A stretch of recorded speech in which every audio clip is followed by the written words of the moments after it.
Have you ever stood at the edge of your life, where everything feels like it's collapsing, where your vision is blurry, not because of tears, but because there's no light left to guide you?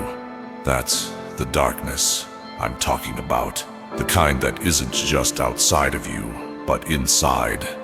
A heavy fog that numbs your mind and weakens your will. The kind of darkness that whispers, "It's over," that tricks you into believing you're powerless, forgotten, done.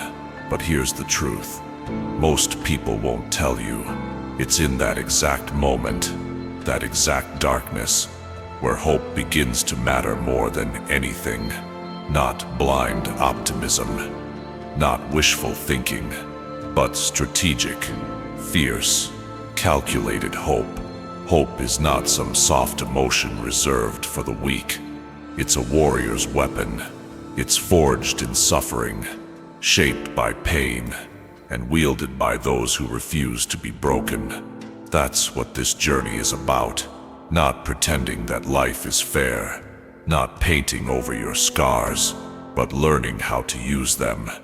Learning how to dig into the worst moments of your life and extract something powerful, something real, something that no one can take away from you. The fire of unshakable belief that this moment, this darkness, is not the end. It's just the beginning. Hope, when mastered, is not the absence of fear. It's moving forward despite fear. It's finding strategy in chaos.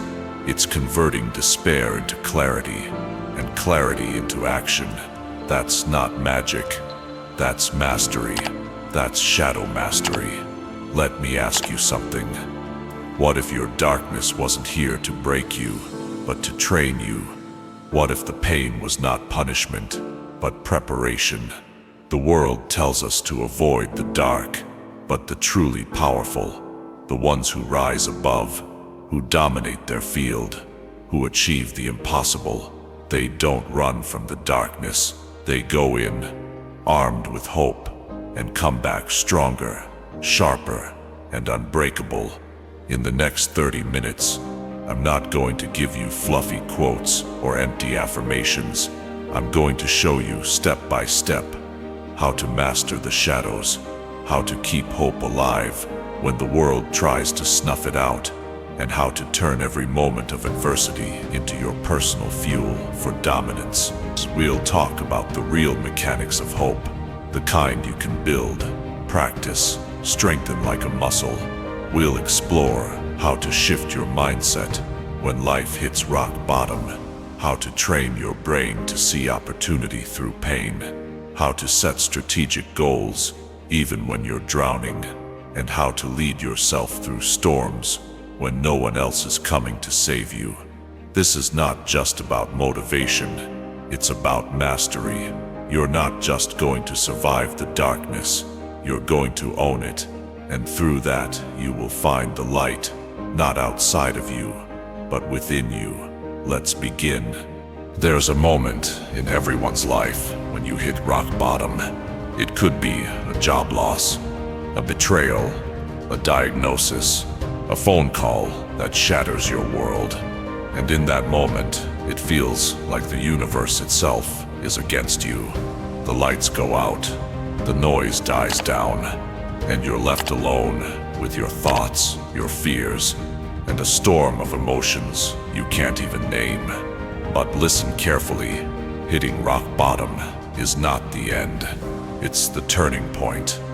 Not because it feels good, not because it's easy, but because there's nowhere lower to go. And when you're at your lowest, you're also the closest to reinvention. That's the paradox of darkness. It forces clarity.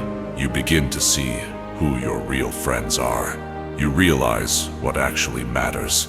The noise of the world fades, and suddenly what's left is truth. Raw, uncomfortable, undeniable truth.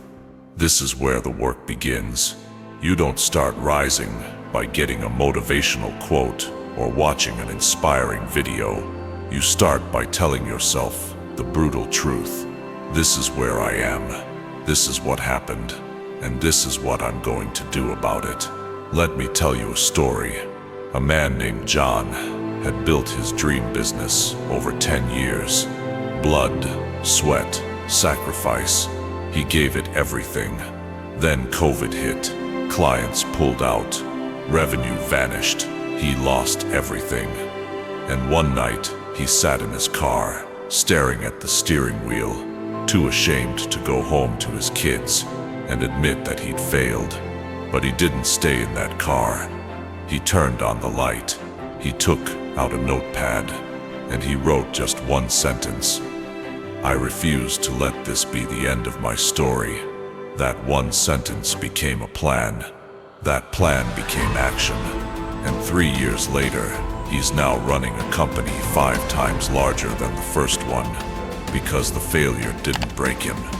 You see, what separates the ones who rise from the ones who stay stuck is not talent, it's not luck, it's mindset. When your world collapses, you have 2 choices. You can shrink, or you can adapt. And the truth is, your mindset is the engine of your hope. You can't find light in the dark if your mind is trained to focus only on what's missing. You need to start reprogramming it on purpose. This is not some think positive nonsense. This is cognitive warfare. You are training your brain to look for possibility when your surroundings scream despair. How? By asking better questions. Instead of why is this happening to me?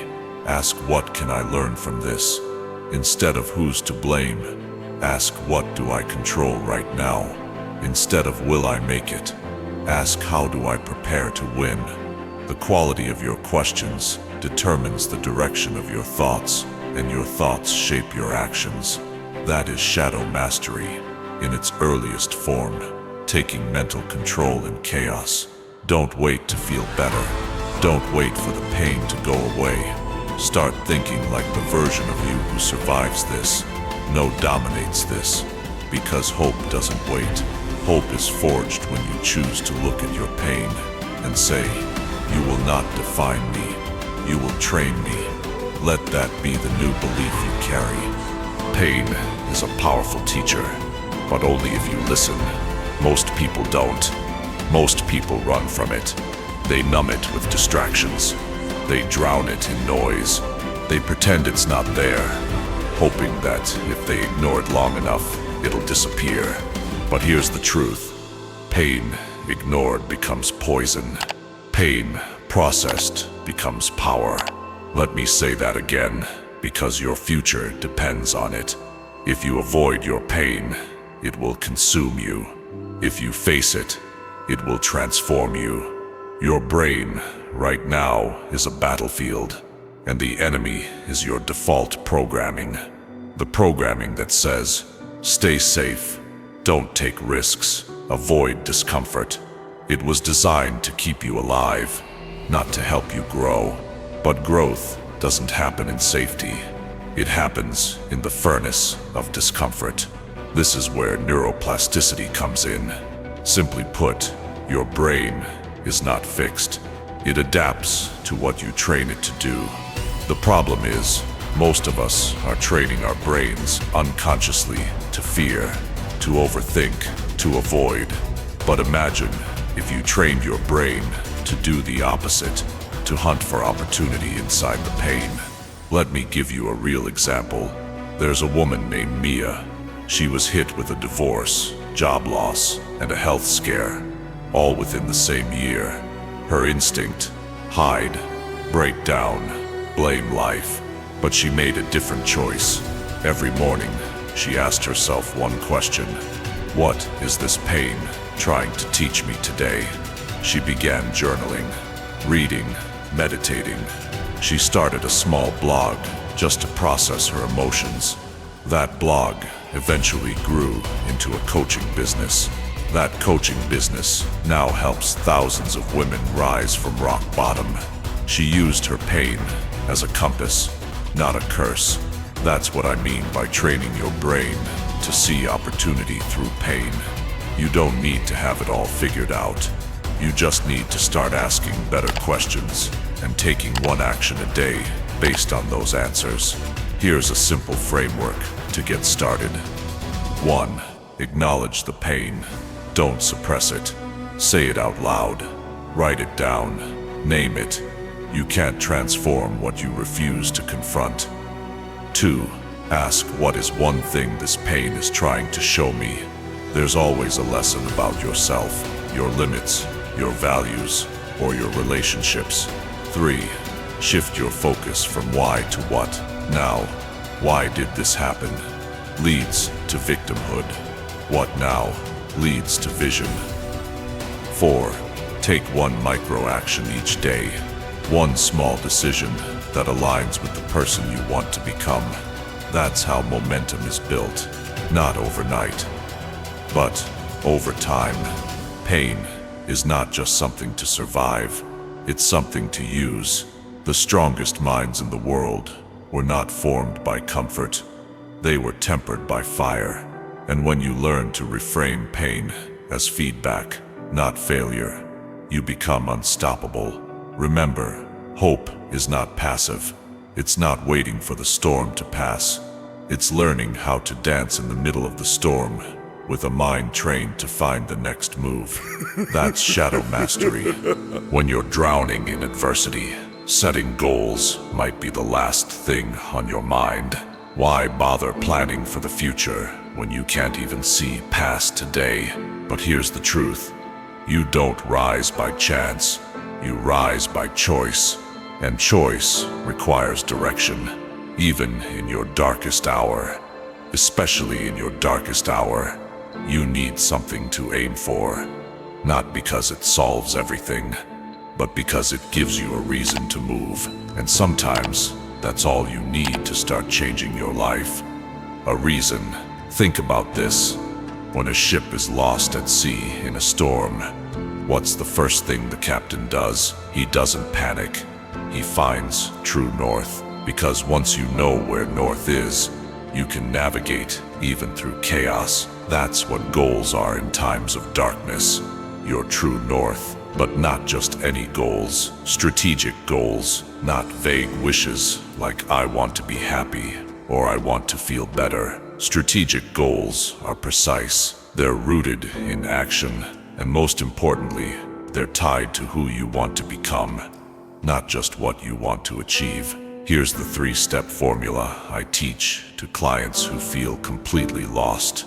1. Identity-based goal setting. Start with who, not what. Ask yourself, who do I need to become to rise from this? What kind of person handles adversity with strength and grace? Because once you define the identity you want, the actions will follow. Example, don't say, I want to stop being depressed. Say, I want to become the kind of person who values their mental health daily. 2. Define the next micro move. Most people fail not because their goal is too big, but because the first step is too unclear. Ask, what is one tiny, clear action I can take today that aligns with my new identity? It could be journaling for 5 minutes, reaching out to one person, cleaning a space, reading a chapter. One action, one direction. 3. Anchor it with emotion and environment. Emotion drives repetition. Environment sustains it. Ask yourself, why does this goal matter to me? Deeply. Tie it to your pain, your purpose, or someone you love. Then modify your environment to make success easier. Put the book by your bed. Leave your gym shoes at the door. Turn off notifications. Make it harder to fail and easier to win. Let me tell you about David. He lost his wife in a car accident and spent months numb, just surviving. No goals, no purpose, just existence. One day, he found his daughter crying, asking him why he never smiled anymore. That broke him. He didn't suddenly become a new man overnight, but he set one identity goal. I want to become the kind of father who teaches resilience through action. He made one change every morning. Before anything else, he took a walk with his daughter. No phone, just presence. That single habit rewired his brain, reconnected his purpose, and reignited hope, not because he chased happiness, but because he aimed for identity. That's the difference. Hope isn't just a feeling, it's a byproduct of alignment. When your actions reflect your values, even in darkness. So if you feel lost right now, don't ask, what do I do with my life? Ask, who am I becoming today? Then act accordingly. That's shadow mastery in motion. In life, storms are inevitable. But rescue, that's optional. Waiting for someone to save you, validate you, or carry you through the chaos, that's the trap most fall into. But true growth begins the moment you realize no one is coming. And that's not a reason to despair. That's a reason to lead yourself. Think about it. The people who truly rise, the ones who seem unbreakable, they didn't get there because life spared them from pain. They got there because when everything collapsed, they didn't collapse with it. They stood up in the rubble and said, if no one's leading me, I will lead myself. Self-leadership is not about being perfect. It's not about having all the answers. It's about taking full responsibility for your direction, even when the path is unclear, even when the wind is against you. And here's the hard truth. The storm is not your enemy. It's your invitation. An invitation to become the kind of person who can walk through fire without losing their fire. The kind of person who uses pain as permission, not to retreat, but to rise. Let me tell you a story. There was a man named Carlos. He was raised in poverty, surrounded by violence, and told since childhood that he would amount to nothing. At 16, he was homeless. At 18, arrested. At 21, he had two choices: give in or go all in. He chose to go all in. He started waking up at 5 a.m. every day. No guidance, no mentor, just one belief. If no one's coming to help me, I will become the person I need. He read books at the library because he couldn't afford college. He took jobs no one wanted. He trained his body, his mind, and his discipline. 10 years later, Carlos became a millionaire, not because someone opened a door for him, but because he built the damn door himself. That's the essence of self-leadership. It's not glamorous, it's gritty. It's not loud, it's relentless. It's not about being fearless. It's about moving forward, despite the fear. So how do you lead yourself through the storm? Here's a blueprint. 1. Establish personal non-negotiables. These are the habits or standards you uphold, no matter what. They create stability in chaos. Examples: I move my body every day, even if it's just a walk. I don't start my day with social media. I write down my thoughts before I sleep. These aren't about motivation, they're about identity. 2. Talk to yourself like a leader, not a victim. Your inner voice is either your prison or your power. Catch the thoughts that sound like, why me? I can't, it's too much, and replace them with, this is hard, but I'm harder. I've faced worse. I don't need easy, I need purpose. 3. Measure progress by alignment, not perfection. Are your daily actions aligned with the person you want to be? That's what matters. Progress isn't always obvious, but consistency compounds. When you act like a leader over and over, you become one. Here's what I want you to take away. You may be in a storm right now. Maybe no one sees it. Maybe no one cares. But that doesn't mean you don't matter. Your comeback doesn't need witnesses. Your healing doesn't need applause. Your growth doesn't need permission.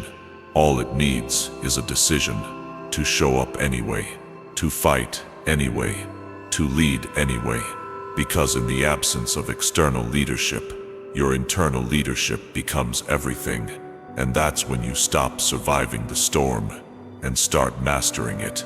That's shadow mastery. In life, storms are inevitable. But rescue, that's optional. Waiting for someone to save you, validate you, or carry you through the chaos, that's the trap most fall into. But true growth begins the moment you realize no one is coming. And that's not a reason to despair. That's a reason to lead yourself. Think about it. The people who truly rise, the ones who seem unbreakable, they didn't get there because life spared them from pain. They got there because when everything collapsed, they didn't collapse with it. They stood up in the rubble and said, "If no one's leading me, I will lead myself." Self-leadership is not about being perfect. It's not about having all the answers. It's about taking full responsibility for your direction, even when the path is unclear, even when the wind is against you. And here's the hard truth. The storm is not your enemy. It's your invitation. An invitation to become the kind of person who can walk through fire without losing their fire. The kind of person who uses pain as permission, not to retreat, but to rise. Let me tell you a story. There was a man named Carlos.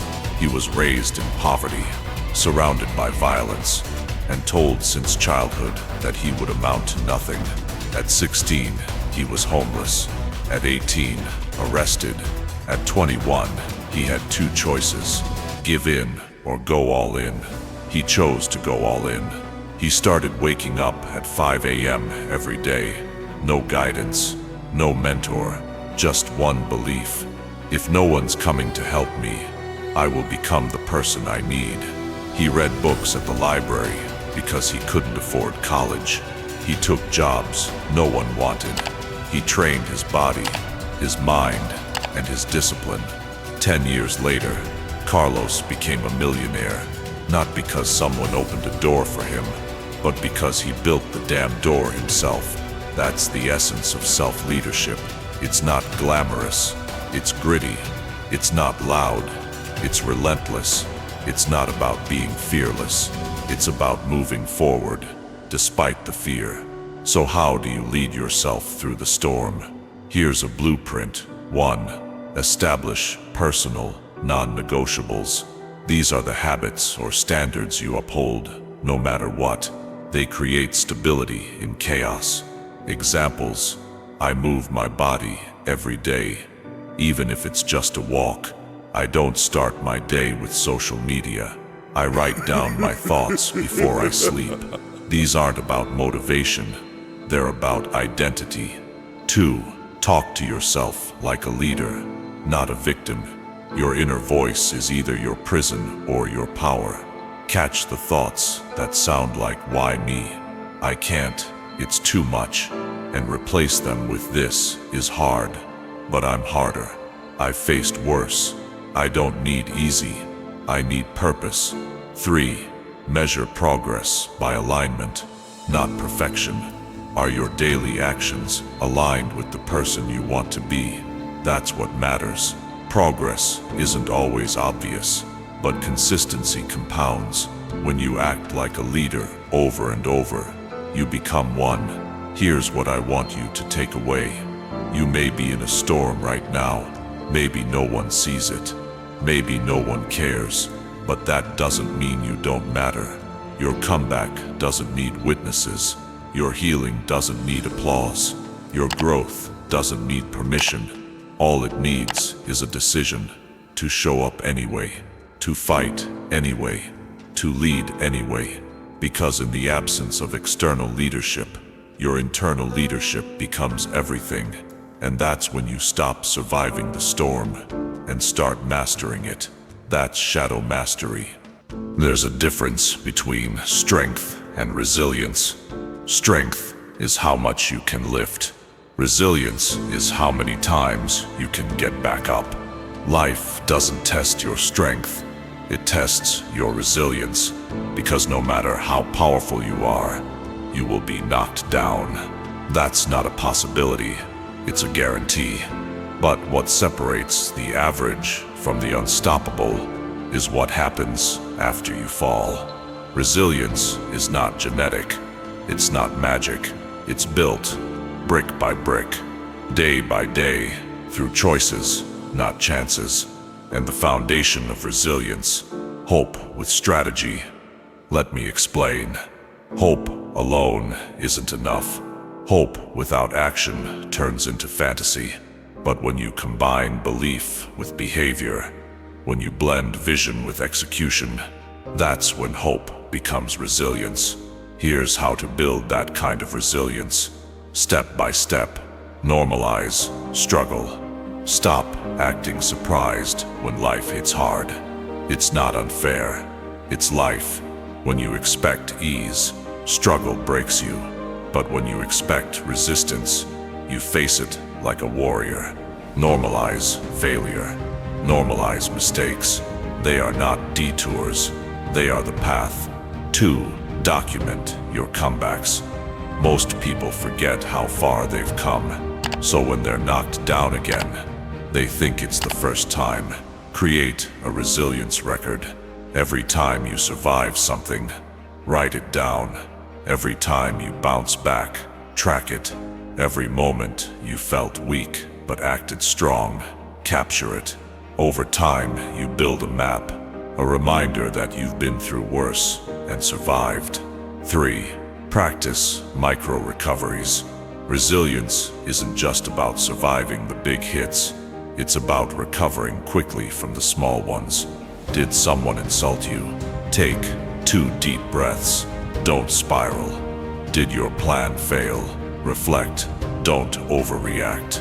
The faster you bounce back in the small moments, the stronger you become for the big ones.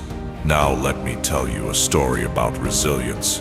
Amira was a single mother of 2 who lost everything in a house fire.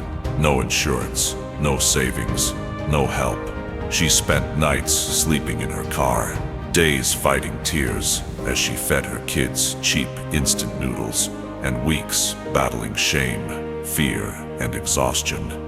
But every morning, she repeated one line to herself: I bend, but I don't break. She took cleaning jobs, saved every dollar, learned coding from free YouTube videos on her phone. 2 years later, she launched her own tech support company, and now hires other single mothers, helping them rebuild just like she did. Amira's story is not rare because she got lucky. It's rare because she chose to get back up again and again and again. That's the core of resilience, a decision to stand when everything tells you to stay down. It's not always dramatic. Sometimes it's quiet. Sometimes it's crying in the bathroom and still showing up. Sometimes it's doubting yourself, but doing it anyway. And every time you choose to act in the face of adversity, you strengthen the muscle of resilience. So, if you're struggling now, if life has knocked you down and left you breathless, remember this: you don't need to feel unbreakable. You just need to choose to rise one more time. That's shadow mastery. That's how light finds its way through the cracks. You've heard the phrase, what doesn't kill you makes you stronger. But let's go deeper, because the truth is what doesn't kill you gives you leverage if you know how to use it. Adversity is not just something to survive. It's a forge, a sharpening ground, a masterclass in self-mastery, discipline, and clarity. And here's the brutal but powerful truth: your darkest experiences are your most valuable assets if you choose to turn them into tools. Every scar carries insight. Every loss reveals values. Every betrayal teaches boundaries. Every rock bottom shows you what truly matters. But most people stop at the pain. They survive it, and that's it. They don't extract the lesson. They don't apply the wisdom. They don't use the darkness as fuel. That's where shadow mastery changes everything. It's not about just getting through it. It's about growing from it, then using what you've grown to go further than you ever could have without the pain. Let me show you how. 1. Extract the core lesson.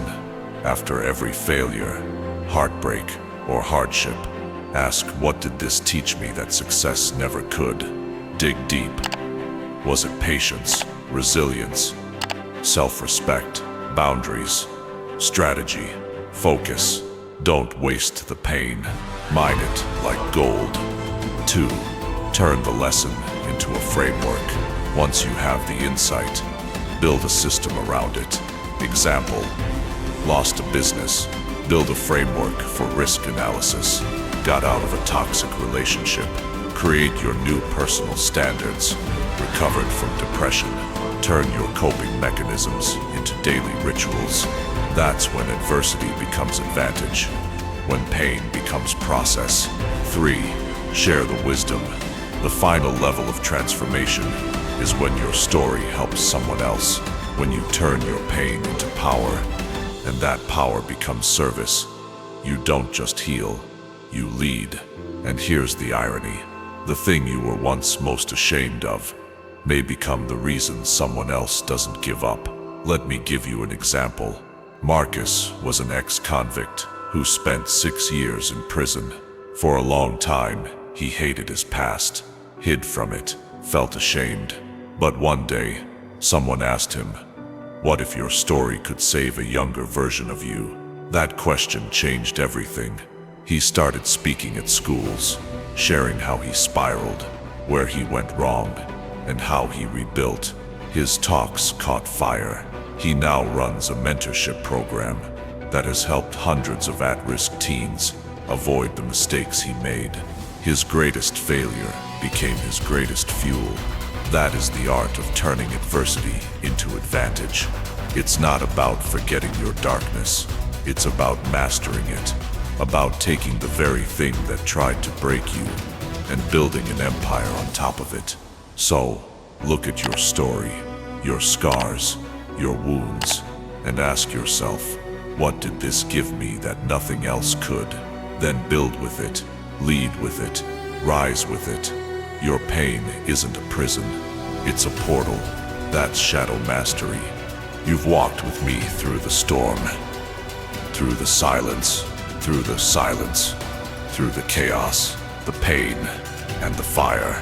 And if there's one truth I hope you carry from all of this, it's this: the light you're searching for has never been outside of you. It's always been within you, not the light of perfection, not the light of endless positivity, but the quiet, relentless light of hope with action, of pain turned into power, of darkness mastered, not avoided. You don't need to wait for a miracle. You are the miracle. You don't need a new path. You are the path. The strength you envy in others, it's in you. The clarity you crave, it's in you. The fire, the fight, the rise, it's all already there, buried beneath the dust of fear and the weight of your past. So brush off the doubt, lift your chin, and walk forward. Because this is not where your story ends. This is where your story begins again. A story where you don't run from your shadows, you lead them. Where you don't wait for the world to change, you become the force that changes it. Let others be crushed by adversity. You will be forged by it. Let others shrink in storms. You will stand taller. From this day forward, commit to these truths. You are not broken. You are becoming. You are not lost. You are learning to navigate. You are not weak. You are waking up to your true power. And above all, never forget, hope is not for the lucky. It is for the relentless. So rise, speak, act, build, lead, live, not in spite of your darkness, but because you've mastered it. The light is not at the end of the tunnel. You are the tunnel, and you are the light. That is the power of shadow mastery. That is the strength of hope in adversity. That is who you are, and who you were always meant to become. Now go show the world.